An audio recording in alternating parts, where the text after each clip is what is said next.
오늘 묵상할 하나님의 말씀은 누가복음 10장입니다. 1절부터 11절, 또 16절부터 20절까지를 보겠습니다. 누가복음 10장 1절부터 11절입니다. 앞에 있는 말씀을 먼저 교독으로 읽겠습니다. 그 후에 주께서 따로 70인을 세우사 친히 가시려는 각 동네와 각 지역으로 둘씩 앞서서 보내시며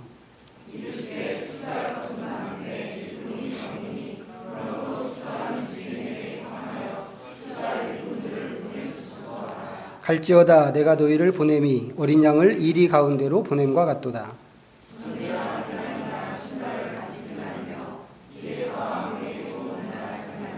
어느 집에 들어가든지 먼저 말하되 이 집이 평안할지어다 하라.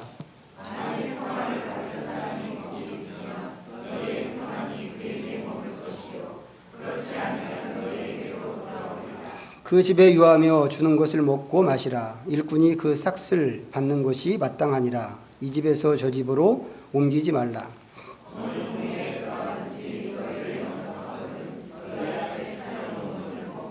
거기 있는 병자들을 고치고 또 말하기를 하나님의 나라가 너희에게 가까이 왔다 하라.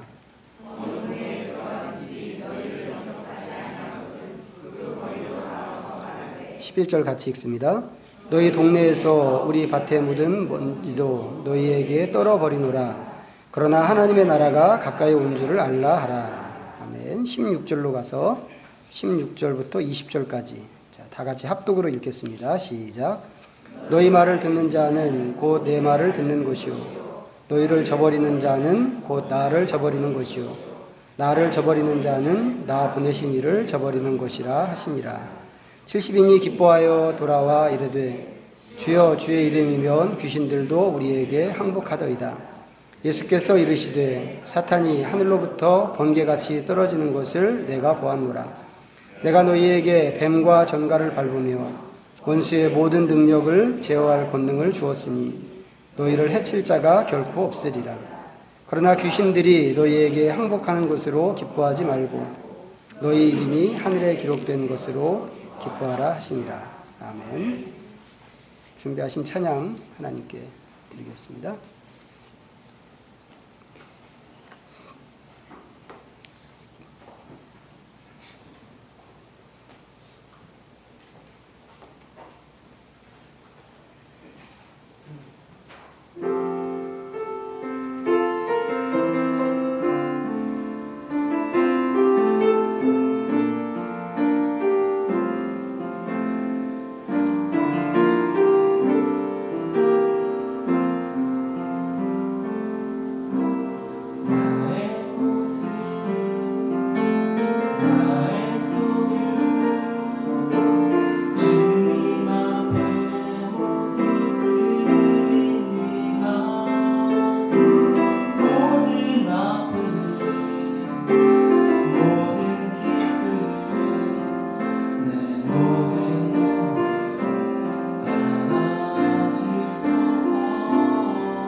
하나님 아버지, 그렇습니다. 하나님께 우리 손에 있는 작은 것부터 우리의 생명까지 하나님께 드릴 만한 제물이 되어서 온전하게 드리기를 소원합니다.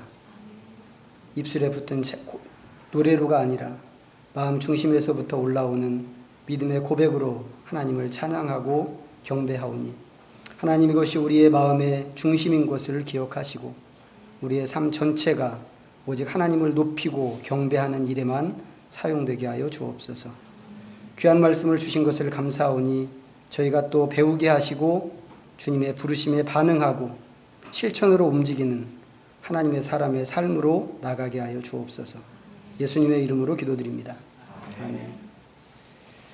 지난주에 책 나눔 행사 잘 하셨나요? 제가 다른 데 모임이 있어서 참석하지 못했는데 성황리에 어떻게 좀 맞으셨나요? 안 팔린 책이 좀 있어서 아무래도 이 책 나눔 같은 거 사람들이 좀 부담 없어 하죠. 또 좋아합니다.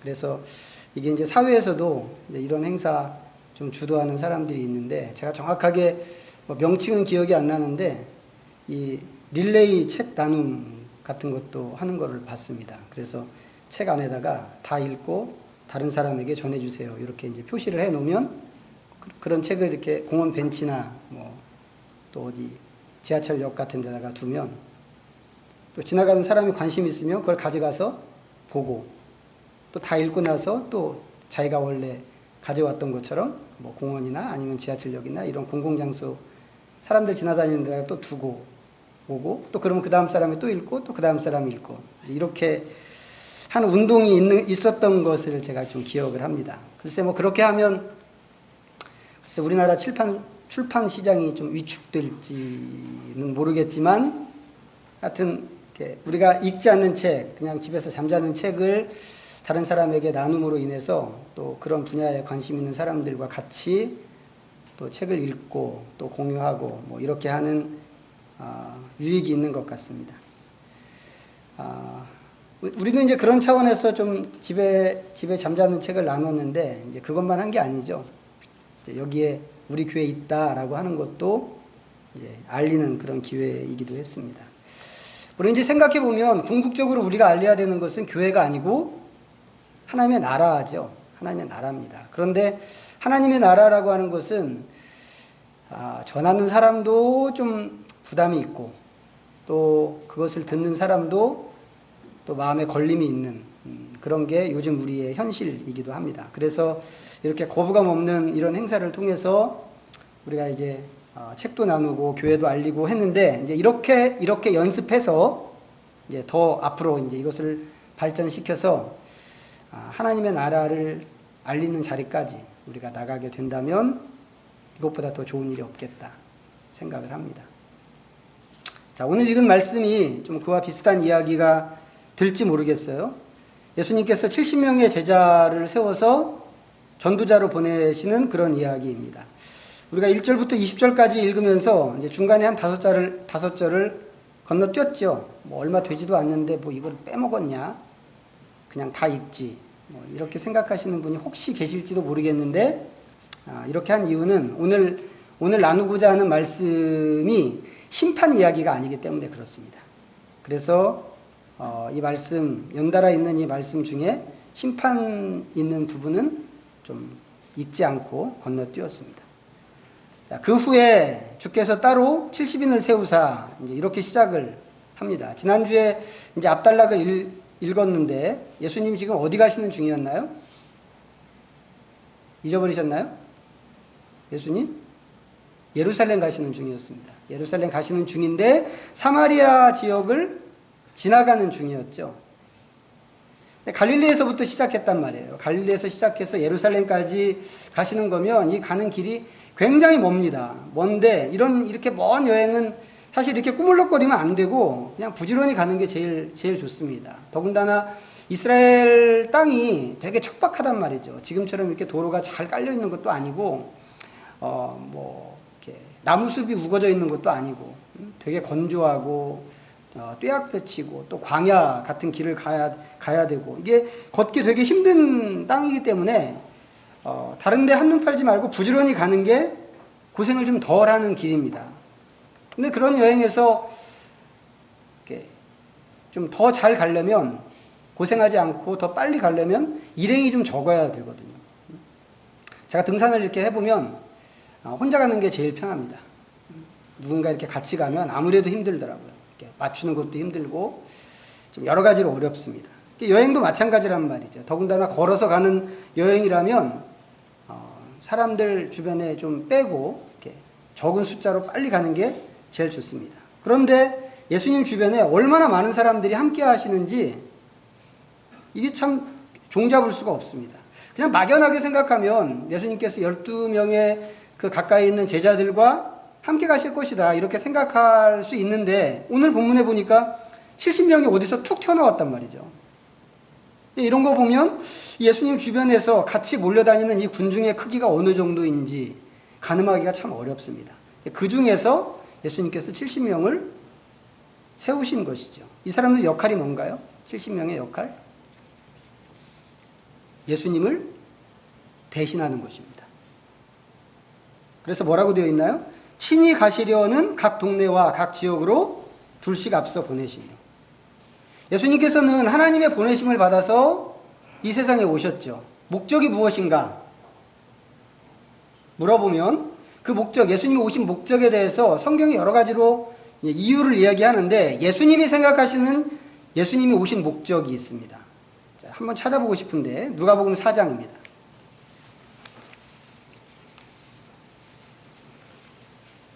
보시면 누가복음 4장 43절과 44절을 보시죠. 같이 읽어보겠습니다. 43, 44 시작.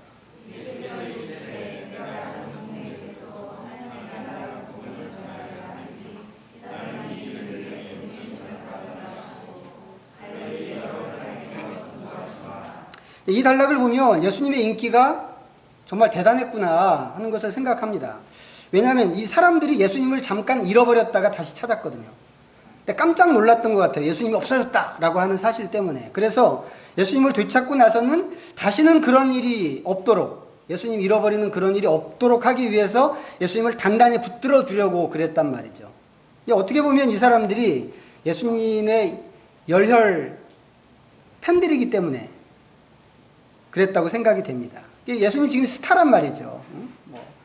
방탄소년단 이상으로 그 당시에 엄청난 스타이기 때문에, 스타로서 좀 또 당연히 팬들을 좀 돌볼 필요가 있고 팬들의 욕구를 채워줘야 할 필요도 분명히 있는데, 예수님께서 그런 극성 팬들을 지금 거절하십니다. 그러면서 하시는 말씀이 다른 동네에도 복음을 전하는 것이 당신이 이 세상에 오신 목적이라고 이렇게 말씀을 하셨습니다. 근데 그 많은 마을들을 언제 다 찾아가나요? 예수님이 혼자. 이 혼자로서는 불가능한 일이란 말이죠. 그래서 예수님께서 당신이 가셔서 복음을 전할 그 마을들로 70명의 제자들을 세워서 보내시는 것입니다. 자, 그런가 하면 이 글을 쓴 누가의 입장에서 볼 때 이 70명은 좀 상징적인 의미를 갖고 있습니다. 두 가지 상징이 있는데, 먼저는 창세기 10장입니다. 한번 찾아보세요. 창세기 10장.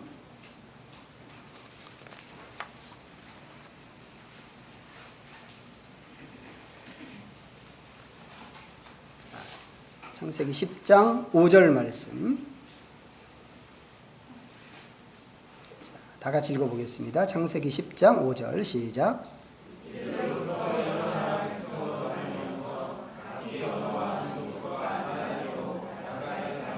머물렀더라. 자, 20절 볼까요? 20절. 자, 시작.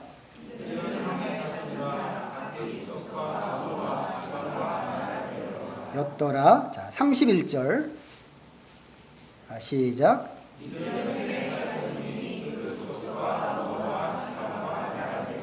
자, 창세기 10장은 앞에 제목이 나와 있습니다. 10장 그 시작하는 부분에 노아의 아들들의 족보를 기록하는 그런 말씀입니다. 그런데 이 족보는 단순히 노아의 후손들 함, 셈, 야벳 이 세 아들의 후손들이 누구누군가 그 후손들의 목록을 보여주는 게 아니고, 그거보다는 홍수 이후에 노아의 세 아들들을 통해서 또 그들의 후손들을 통해서 이 인류가 어떻게 세상으로 뻗어나갔는가 하는 것을 보여주는 그런 말씀입니다.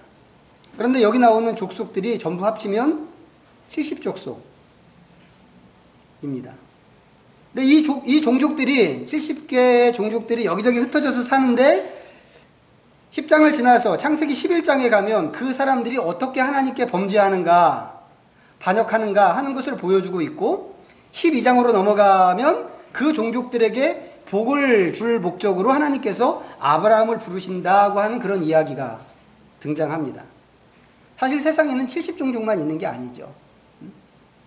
제가 있던 선교지 그 나라만 하더라도 130종족이거든. 물론 이제 여기가 옛날이긴 하지만 70종족만 있었던 것은 분명히 아니었을 거라고 생각합니다. 그런데 창세기가 70종족 목록으로 인류를 대표하도록 이렇게 기록을 했다는 겁니다. 누가복음을 쓴 누가의 관심은 어디 있느냐면, 세상에 퍼져서 사는 이 종족들이 마지막 때에 어떻게 하나님 앞으로 나오는가 하는 것이 누가의 관심입니다. 그러면서 세상 모든 종족에게 이제 하나님께 나아갈 수 있는 기회의 문이 열렸다라고 하는 것을 성령 강림 사건으로 보여줬습니다. 그게 사도행전 2장에 나오는 얘기란 말이죠. 그런데 누가복음하고 사도행전은 붙어있는 책입니다. 한 책인데 우리가 지금 이렇게 나눠서 두 권으로 보고 있습니다. 둘 다 누가가 기록한 책입니다. 뭐 하자는 얘기인가요? 오늘 본문에서 예수님이 70인을 전도대로 세웠다라고 하는 것은 창세기에서, 누가가 생각할 때 창세기에서 말하는 그 70종족에게 하나님 나라의 시작을 알리는 소식을 전한다, 이거 보여주고 싶었단 말이죠. 누가의 마음에. 이게 누가가 그 이미지를 지금 사용하고 있습니다. 또 한 가지 상징은 민수기 11장인데요. 한번 찾아보세요. 민수기 11장 214면.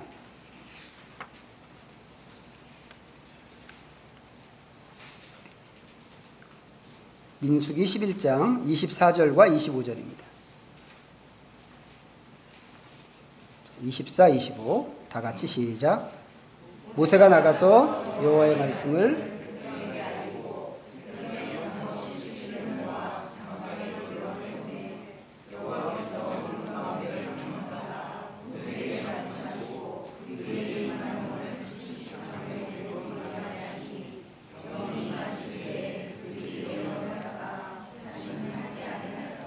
자, 여기 등장하는 70장로가 있는데, 이 70장로는 모세의 짐을 함께 지기 위해서 지명받은 사람들입니다. 또 성령을 받았죠. 예수님께서 당신이 가시려고 했던 그 마을들로 70명을 보낸 것도 뭐예요? 원래는 예수님이 하셔야 되는 일인데 그 짐을 함께 지도록 하는 일이었습니다. 그러니까 70장로들이 모세의 사역에 동역한 것처럼 누가복음에 나오는 70명의 전도대도 예수님의 사역에 동역자로 세움을 받은 사람들이다 라고 하는 얘기입니다. 이제 그런 점을 누가가 이 70이라고 하는 숫자를 통해서 이 독자들에게 의미를 전달하고 있는 것입니다. 자, 예수님께서 이렇게 70명을 세워서 둘씩 짝을 지어서 각 마을로 보내셨습니다. 이제 이것 때문에 우리도 전도할 때 두 명씩 짝져서 보내는 경우들이 있는데, 이렇게 둘씩 짝지는 이유가 뭔지 혹시 아시나요? 한 사람이 복음 전할 때 옆에서 기도하라고? 아니면 한 사람이 복음을 막 전하다가 밀리면, 논리나 또 성경 지식이나 아니면 이 논쟁에 밀리면 옆에 있는 사람이 들어가서 도와주라고 이렇게 두 명씩 짝짓는 걸까요? 이거 둘씩 짝짓는 것은 제일 잘하는 게 여호와 증인들 제일 잘합니다. 그 사람들 항상 둘이죠. 항상. 연습 엄청 한다고 그래요. 이렇게 집에 찾아가서 성경책 이렇게 공부합시다. 이렇게 하는데, 그런 거 다 이제 실제로 연습을 하는데, 나 이런 거 몰라요. 어서 가세요. 이런 것까지 연습한다고 그러더라고요. 그럴 때 어떻게 반응하고 대꾸해야 하는가. 저는 이제 청년 때 둘씩 보내는 것은 옆에서 기도하라고 보내는 거니까 꼭 한 사람 전도하고 한 사람은 기도해라. 이제 이렇게 좀 배웠습니다. 근데 실제로 해보니까 옆에서 기도하기보다는 대화에 끼어들어가고 싶을 때가 더 많더라고요. 근데 실제로는 이제 성경에서 이렇게 둘씩 보내는 것은 사실 이것도 아니고 저것도 아닙니다. 오히려 구약 전통 때문에 그런 건데 어떤 사안이든지 구약 시대 때 이스라엘 그 사회 안에서는 두 사람 이상의 증인이 있을 때 그 증거가 법적인 효력을 갖는다고 하는 그런 규정이 있습니다. 무슨 얘기겠어요? 그만큼 하나님 나라의 증언이 확실하다라고 하는 얘기입니다. 예수님이 이렇게 신학적인 의미를 담고 상징적인 의미를 담아서 사람들을 아주 꼼꼼하게 세우시고 그 사람들을 보내셨습니다. 자, 그런데 이게 처음 있는 일이 아니죠. 처음 있는 일이 아닙니다. 자, 누가복음으로 다시 돌아가서 자, 9장 보겠습니다. 9장. 누가복음 9장. 자, 105페이지. 자, 1절부터 6절까지. 누가복음 9장 1절부터 6절까지. 자, 같이 읽어보겠습니다. 시작. 예수께서 12제자를 불러 부르사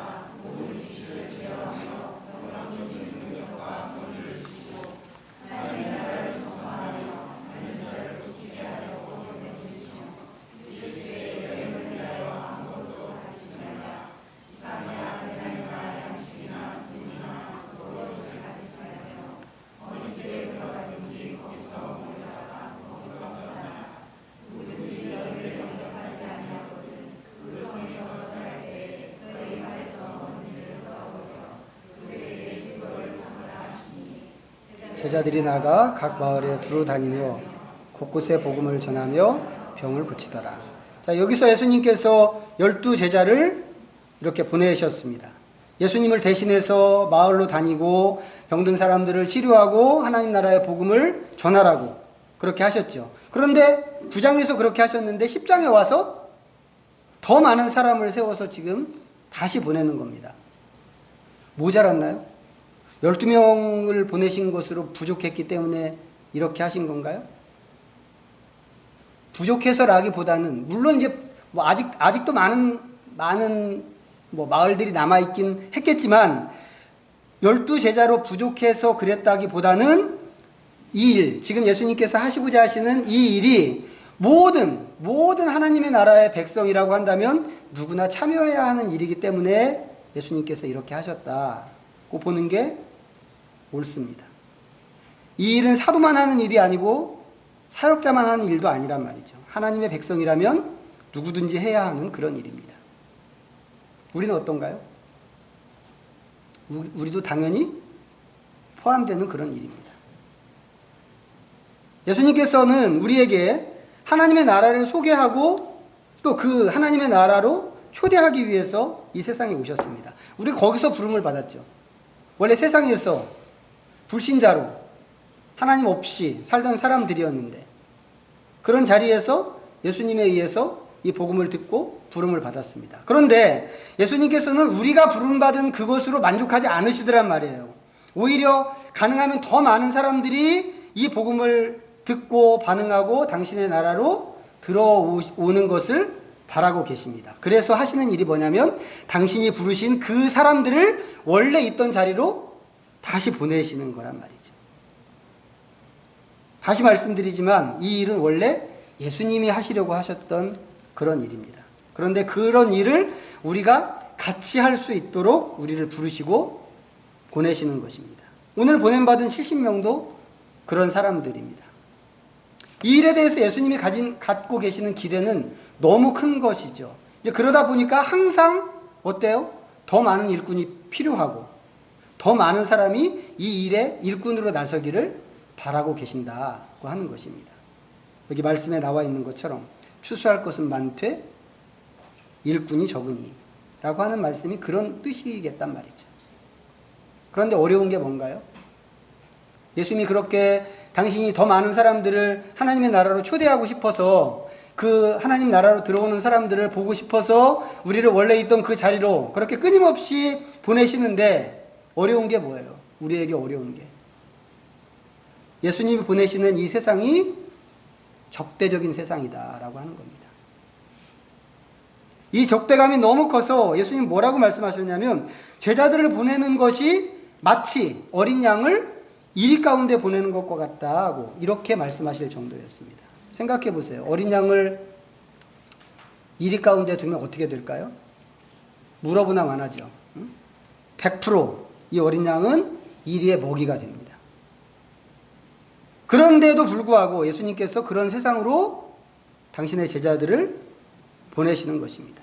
걱정을 하시면서도 끝내 그 어려운 곳으로 사람을 보내는 것도 놀라운 일인데 또 한 가지 놀라운 것은 뭐냐면 그렇게 적대적인 세상을 구원하겠다라고 하는 그 꿈을 포기하지 않으신다고 하는 겁니다. 그런데 생각해 보세요. 생각해 보면 예수님께서 그 꿈을 포기하지 않았기 때문에 우리가 구원을 얻은 거죠. 이 사실과 은혜를 우리가 잠시도 놓치지 않았으면 좋겠습니다.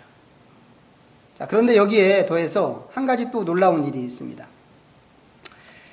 자, 이렇게 적대적인 세상에 들어가서 하나님의 나라를 소개해야 합니다. 우리는 어쨌거나 우리가 어린 양으로서 저 이리들이 드글드글하는 그런 어려운 세상에 들어가는 것이 겁도 나고 쭈삣거리고 좀 머뭇거려지기도 하지만 어쨌거나 거기에 가서 하나님의 나라를 소개하는 것이 우리가 해야 할 일인데 그럼 우리는 어떻게 해야 할까? 어떻게 하면 좋겠어요? 제가 생각할 때는 기왕에 가는 건데 안 갈 수 없는 건데 피할 수 없는 일이라면 철저하게 잘 준비해서 가는 게 중요한 일이라고 생각합니다. 우리가 혹시 전쟁을 한다고 하면 그 그림으로 이해가 될지 모르겠는데 전쟁이라고 하는 것은 죽이기도 하는 일이지만 죽기도 하는 그런 사건이죠. 그래서 전쟁이 가장 우리가 경험할 수 있는 그 사건 중에 가장 우리를 비참하게 하는 게 전쟁이고 무서운 사건인데 이제 그런 싸움판에서 안 죽는 전쟁을 하고 제대로 된 전쟁을 하려고 한다면 어떻게 할까? 철저한 준비가 필요하단 말이죠. 군사를 모으고 정말 잘 싸울 수 있는 그런 건강한 군사를 모으고 그 군사를 또 실전에서 잘 싸울 수 있을 만한 잘 싸우는 그런 군인으로 훈련도 시켜야 될 것입니다. 그리고는 전쟁터에 내보낼 때는 어때요? 최고의 무기로 무장시켜서 보내야 되겠죠. 막대기 들고 나가서 싸우라고 하면 안 될 거란 말이죠. 최첨단 무기로 가장 좋은 무기로 무장을 시켜야 될 겁니다. 거기에 더해서 적의 상황이나 아니면 적의 작전을 먼저 파악할 수 있는 그런 정보도 필요하겠죠. 이쪽에서 어떻게 공격하고 저들의 공격에 어떻게 방어할까 이런 것들을 좀 구상하는 전략도 치밀하게 짜야 됩니다. 굶으면서 전쟁할 수 없죠. 그렇기 때문에 또 보급은 어떻게 할 것인가 이런 것도 생각해야 되는 거죠. 한 판의 전쟁을 하기 위해서도 준비할 게 한두 가지가 아닙니다. 근데 예수님 뭐라고 그러셨어요? 그렇게 전쟁터만큼이나 위험한 지역으로 제자를 보내신다고 하면서도 제자들한테 말씀하시기를 아무것도 준비하지 말라고 이렇게 하셨습니다. 전대도 갖지 말고 배낭도 갖지 말고 심지어는 신발도 갖지 말으라고. 조금 전에 읽었습니다만 12제자 보내실 때는 어땠나요? 똑같았죠. 지팡이나 배낭이나 양식이나 돈이나 두 벌 옷을 가지지 말며 뭐 하자는 거예요 지금? 이렇게 가지고 이 싸움을 어떻게 하라는 건가요? 목숨이 왔다 갔다 하는 그런 이리 가운데로 들어가는 어린 양 같은 그런 존재인데 아무것도 없이 가서 어떻게 싸우라고 하는 것인가? 예수님 말씀은 정말 이해가 안 된단 말이죠. 상식적인 관점에서 볼 때. 그런데 이 전도대의 보고를 보면 이런 얘기가 있습니다. 자, 오늘 본문 17절로 한번 가보시죠. 17절. 자, 다 같이 한번 읽어보겠습니다. 시작.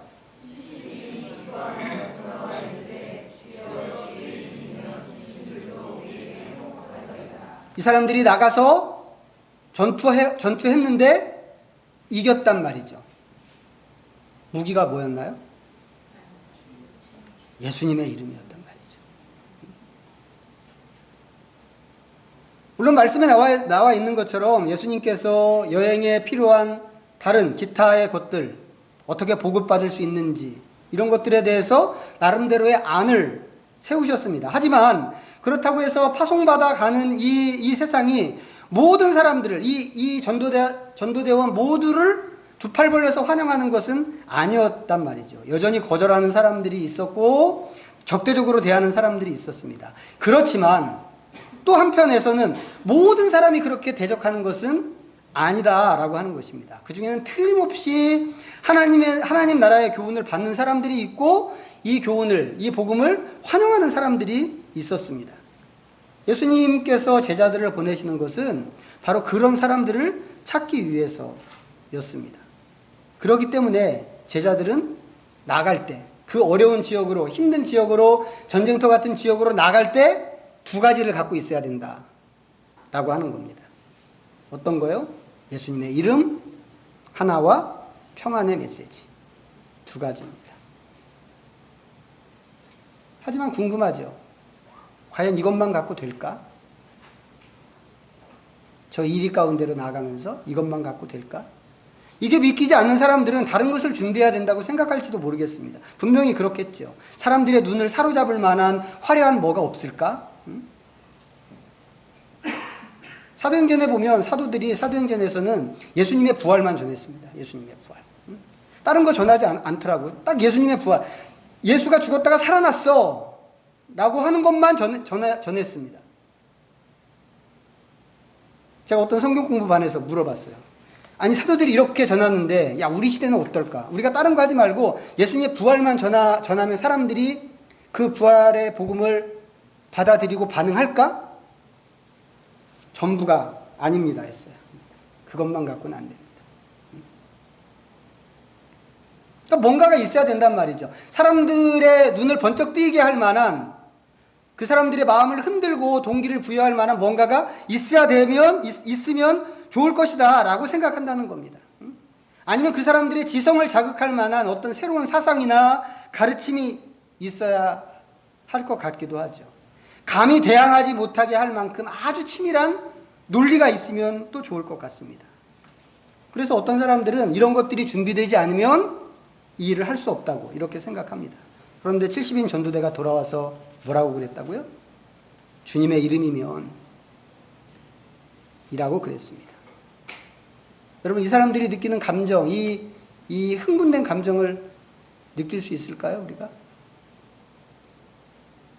이 사람들은 예수님의 보내심에 순종했죠. 나가서 예수님께서 하라는 대로 일을 했습니다. 그런데 이 일이, 예수님이 말씀하신 그 일이 이렇게까지 멋지게 나타날 거라고는 상상을 하지 않은 것 같단 말이죠. 그래서 지금 너무 흥분된 상태입니다.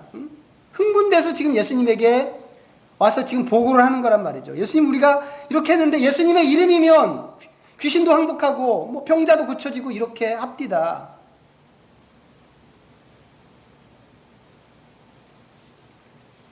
혹시 비슷한 얘기가 될지 모르겠는데 선교지에서 그런 일이 있었어요. 뭐 우리나라 교회도 마찬가지지만 이 무슬림들 중에는 이 무슬림 신앙을 미신적으로 믿는 사람들 되게 많거든요. 꾸란이 가르쳐주는 대로 안 하고 자기 원래 있던 그런 토속 신앙 이렇게 섞어가지고 그렇게 믿는 사람들 많은데, 그래서 사람들이 이제 병이 나고 아프고 그러면 이맘이라고 하는 이슬람 지도자를 찾아갑니다. 이제 뭐 기도해주고 이 병을 고쳐달라고. 병원에 갈 생각을 안 하고 종교 지도자를 찾아가는 거예요. 그러면 이제 이 이맘이 어떻게 하냐면 그 상처에다가 이제 양배추도 올려놓고 오이도 올려놓고 뭐 이렇게 하고는 이제 붕대로 둘둘 감아가지고는 붙여놓고는 이제 기도해줍니다. 그러면 이제 데리고 간 사람은 그 이맘이 그렇게 이제 처방을 해줬기 때문에 그 처방과 기도에 의해서 이 병이 고쳐질 거라고 생각을 합니다. 고쳐지겠어요? 고쳐지기는 고사하고 이 상처가 점점 더 심해지죠. 염증이 더 심해지고 더 많이 열나고 더 많이 아프고 이렇게 됩니다. 근데 제가 다니던 교회에 있던 그 한 자매가 사는 아파트에 이제 그런 사람이 있어요. 아이가 아픈데 아이를 이맘에게 데리고 가서 그렇게 양배추 붙이고 기도하고 언제 낫나 이거 기다리고 있는 그런 집이 있었대요. 근데 저희 자매가 이제 그걸 쭉 봤어요. 애가 고쳐지지는 않고 병이 낫지 않고 계속 더 심해지는 것을 이제 봤단 말이죠. 그래서 이제 보다가 아주 조심스럽게 가서 얘기를 했습니다. 예, 나는 너네들이 말하는 이사를 믿는, 선지자 이사를 믿는 사람인데, 꿀 안에는 이제 예수를 이사라고 그러거든요. 나 이사를 믿는 사람인데 내가 이 아이 위해서 이사의 이름으로 기도 한번 해주면 안 될까? 또 엄마가 뭐 아이 위해서 기도하겠다고 하는데 엄마가 싫다고 할 사람이 누가 있겠어요? 그래서 기도를 하라고, 그래서 이 자매가 기도를 해줬습니다. 근데 그게 낫다는 거 아니에요? 응? 누가 놀랬겠어요? 엄마가? 기도한 사람이 더 놀랐습니다. 얘는 믿음도 없는 애였거든요. 정말 초신자, 완전히 초신자여서 교회 나온 지도 얼마 안 되는. 근데 교회에서 얘기하는 대로, 교회에서 모이면 뭐 누가 아프다 그러면 이제 저희 예배 끝나고 나서 예배 다 마치고 이제 다 같이 둘러앉아가지고는 뭐 이제 같이 기도회 하고 이렇게 했는데, 누가 아프다 그러면 우리 이사 이름으로 기도하고 고쳐주십시오 이렇게 기도하고 했는데, 하여튼 그거를 보고 자기 동네에 있는 그 아이를 위해서 기도했는데, 자기가 기도한다고 그래서 진짜로 이게 이렇게 나타날 거라고는 상상을 안 했는데 그게 낫다 이 말이죠. 무엇이 그런 일을 만들었을까요? 주님의 이름이 그렇게 했단 말이죠. 이런 얘기는 우리가 싸우는 싸움이 다른 싸움과는 다르다고 하는 그런 의미이기도 합니다. 우리가 아는 보통 싸움은 어때요? 확실히 능력이 있어야 싸울 수 있는 그런 싸움들입니다. 우리가 알고 있는 일반적인 싸움은 많은 돈이 있어야 되고, 최첨단 무기가 있어야 되고, 빈틈없는 정보가 있어야 되고, 그것을 대항하는 전술과 전략과 또 기술 같은 것들이 필수 요소란 말이죠. 아이 하나 대학 보내는데, 좋은 인류대학, 서울에 있는 인류대학 보내는데도 이런 것들이 다 필요하잖아요. 뭐 할아버지의 뭐 재산과 엄마의 정보와 아빠의 무관심과 뭐 그런 얘기 있잖아요. 그런 것들이 갖춰져 있어야 대학도 가는 것처럼, 이렇게 다른 여타의 모든 싸움들이 이런 것들이 있어야 된다 이 말입니다. 하지만 예수님께서 우리에게 직면하게 하신, 우리를 보내셔서 우리로 하여금 싸우게 하시는 그 싸움은 그런 싸움이 아니다 이 말이죠. 바울이 얘기한 것처럼 혈과 육의 싸움이 아닙니다. 오히려 철저하게 보이지 않는 싸움이죠. 예수님께서 18절에 말씀하셨어요. 18절 보십시오. 자, 같이 읽어보겠습니다. 시작.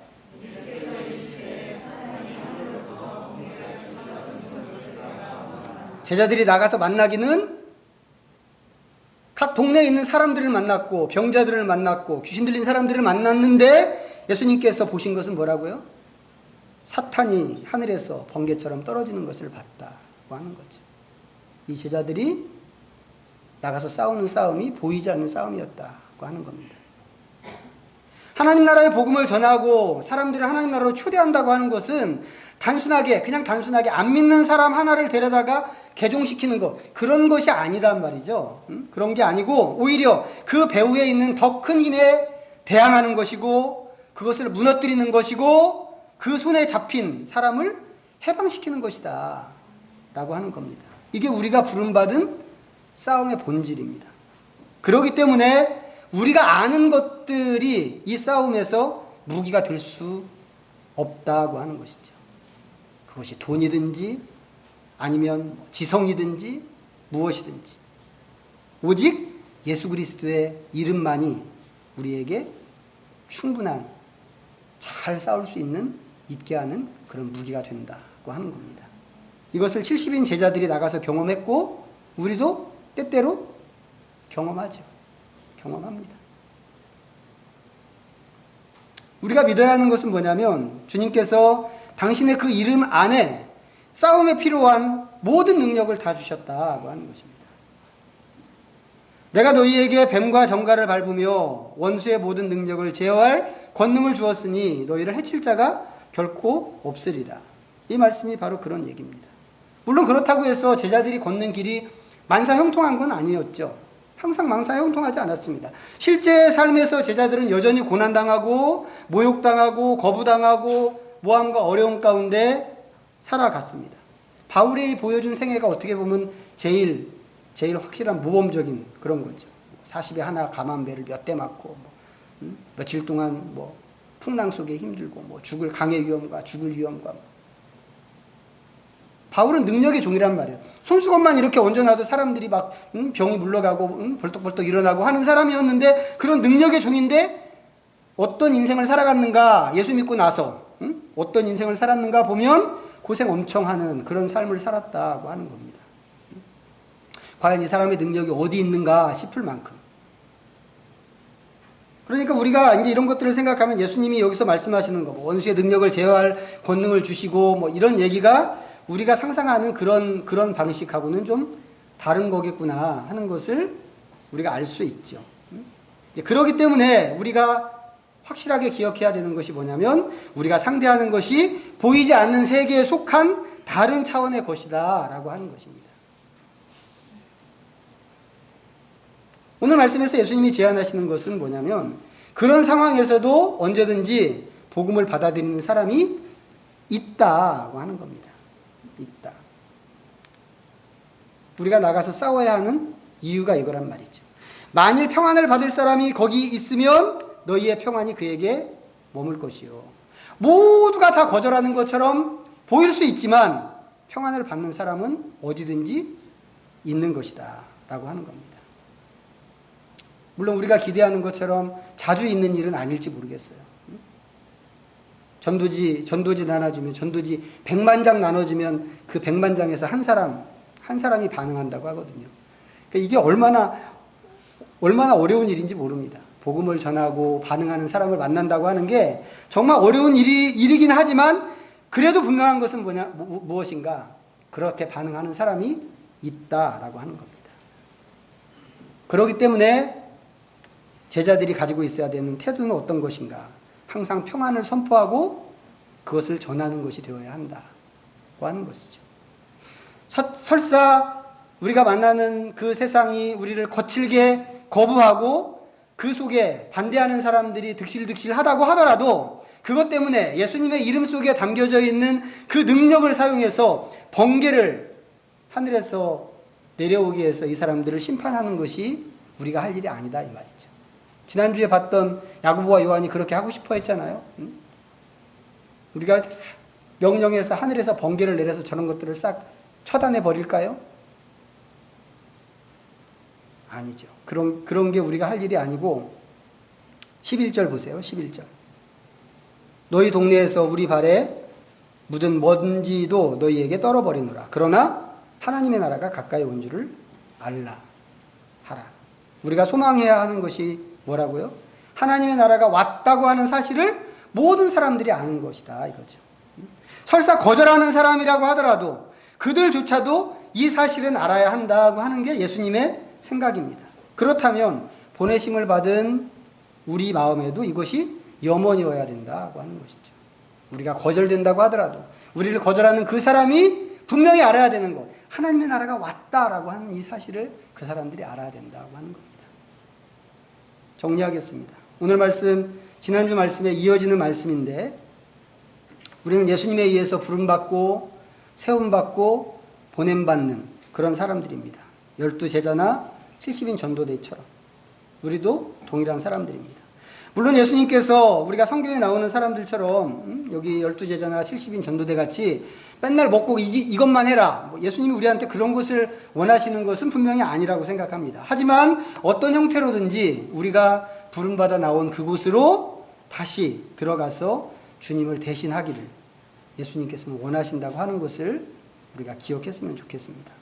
일꾼을 보내주소서라고 하시는 예수님의 심정, 이 심정이 우리 안에 좀 있어야 된단 말이죠. 이렇게 말씀하시는 예수님의 마음이 어떤 것인가 하는 것을 우리가 이해할 수 있어야 됩니다. 그리고 그 보내심에 억지로 가는 것이 아니라 즐겁게 자원함으로 나갈 수 있는 그런 사람들이 되어야 할 것입니다. 우리가 지난주에는 책을 나눠줬지만 다음번에는 하나님의 나라의 초대장을 나눠주고 하나님의 나라로 들어가는 이종표를 소개할 수 있는 하나님의 나라가 왔다고 하는 것을 알리는 그런 사람들로 우리가 서야 하겠다고 하는 것이죠. 왜요? 그것이 주님의 소망이기 때문에 그렇습니다. 혹시 이 일을 하는 데 있어서 아무것도 나는 자원이 없어 라고 생각할지 모르겠어요. 그렇지만 위축되지 않았으면 좋겠습니다. 분명히 위축되는 마음이 있죠. 그 전에 저희 청년 때 청년들한테 전도를 하러 가자고 사역일을 다 강의해서 알려줬습니다. 2시간 동안 훈련받았죠. 둘씩 짝지어서 이 사역일을 어떻게 전할 것인가, 어떻게 기도할 것인가? 어떻게 사람들의 반응에 어떻게 대처할 것인가? 2시간 동안 훈련받고 이 사람들을 장충당 공원에다가 딱 풀어놨어요. 근데 보니까는 전도하다 보니까 어떤 사람 둘이서 팔짱 끼고 둘이 이렇게 유람하듯이 구경하고 있더라고요. 전도를 안 하고. 너네들은 왜 전도를 안 하냐? 그랬더니 우리는 설교를 할 줄 몰라요. 2시간 훈련받았는데. 복음을 전한다는 게 우리한테 그런 것으로 다가올 수 있단 말이죠. 내가 2시간 훈련 받았어도 난 할 수 없어. 사람들을 설득하기에는 나는 언변이 없어. 나는 지식이 없어. 나는 성경의 교리도 잘 몰라. 우리 안에 이런 생각이 있을 수 있단 말이죠. 그렇지만 나의 그 모자람으로 기죽지 말아야 된다고 하는 겁니다. 의심할 필요도 없습니다. 왜요? 제자들의 고백처럼 예수 그리스도의 이름이면 되는 것이기 때문에 그렇단 말이죠. 나 아무것도 한 것도 없는데 어느 날 어떤 사람이 딱 반응을 해서 오는 그런 경우들을 우리 본단 말이죠. 전도를 할 때도 우리가 늘 사람을 잽니다. 저 사람은 내가 가서 얘기해도 잘 들을 것 같고, 어떤 사람은 너무 우락부락하게 생겨서 내가 가서 괜히 예수님 믿으라고 그랬다가는 귓밤 한 대 맞을 것 같고, 그런 사람 피하고 싶단 말이죠. 그런데 어떤 때 보면 전혀 안 들을 것 같은 그런 사람들이 너무 손쉽게 반응하는 그런 경우가 있단 말이죠. 어떻게 이런 일이 가능한가? 주님의 이름이 가능하게 하는 것이다 라고 하는 것입니다.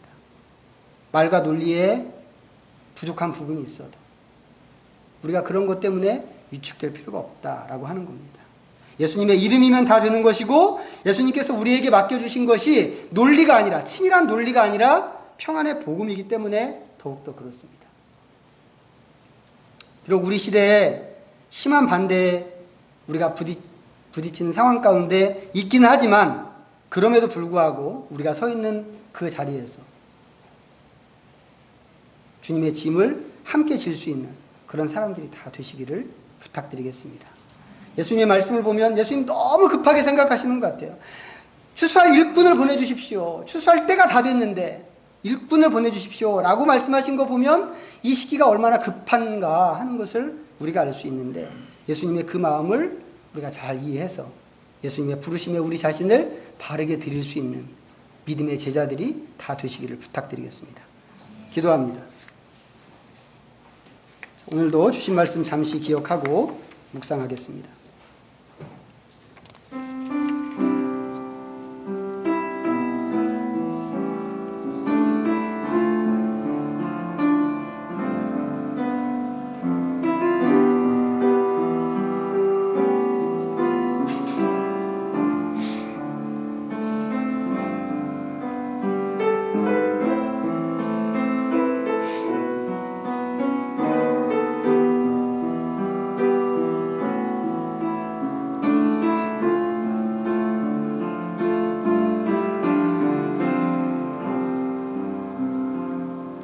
하나님 감사합니다. 사탄의 손에 잡혀있던 저희를 건지시고 이제 주님의 짐을 같이 지는 동역자로 저희를 인정하시니 감사합니다. 부름받은 그곳으로 보내실 때 저희들을 기쁨으로 가게 하시고 그곳에서 주의 이름으로 일어나는 놀라운 일들을 보게 하여 주옵소서. 주의 보내심에 두려움이 없게 하시고 오히려 주의 이름 앞에 원수가 굴복하는 것을 볼 때 우리의 믿음이 더 견고해지게 하시고 주님의 승리를 함께 기뻐하는 저희 모두가 되게 하여 주옵소서. 하나님의 나라가 이미 시작된 것을 저희가 먼저 기억하고 그 나라의 통치를 따를 때 수많은 사람들이 함께 따라 나올 수 있도록 저희를 사용하여 주옵소서. 예수님의 이름으로 기도하옵나이다. 아멘.